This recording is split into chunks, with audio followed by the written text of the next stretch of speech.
Hi, I'm Addison George, and I'm here to say thank you. Thank you, School Board and Superintendent Bridges, for not using your power to push back on the state of Illinois about the mask mandate. We get to wear masks all day, every day now. Isn't that great? Thank you for forcing me to wear a mask so I no longer have to brush my teeth or wash my face. Seriously, my life is so much easier.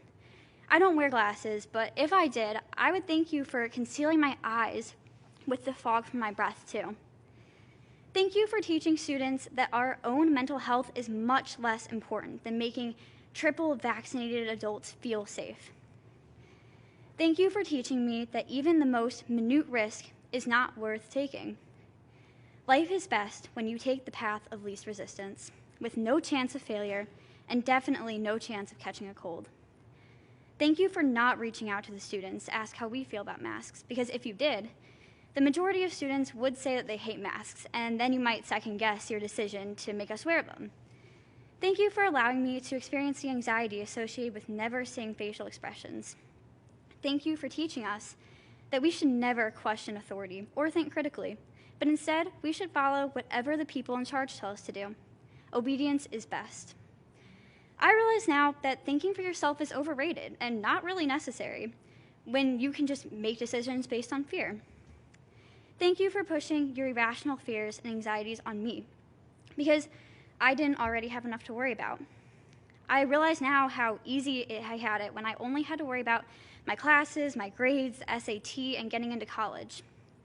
Thank you for teaching me that being a morally superior person only requires that I cover my face for 8 hours a day, and that the most morally superior people wear 2 masks or even 3 masks. As you know, states around us, Indiana, Wisconsin, Iowa, Michigan, and Minnesota, which have 2.5 times more students than Illinois, don't force kids to wear masks. I'm with you, though. These states are out of control, recklessly putting kids at risk of misery and death every day. Masks work, even if these states have the same outcomes as Illinois. Speaking of data, thank you for staying silent about masking, despite the fact that COVID has a very high survival rate in kids my age. Who needs data anyway, though? We all know that it will never be safe to see anyone's face ever again. Thank you for not challenging this irrational fear and ineffective COVID policy of masking. After all, the $42 billion spent in research by the NEH, not $1 went towards studying the mental health aspect of kids. I ask you, don't give in. Stay strong, stay courageous, stay quiet, and let's keep masks on kids forever. Thank you. On behalf of the whole board, thank you for your comments. We always like to hear from students. Our next speaker will be Jenny George. She will be followed by Erica John.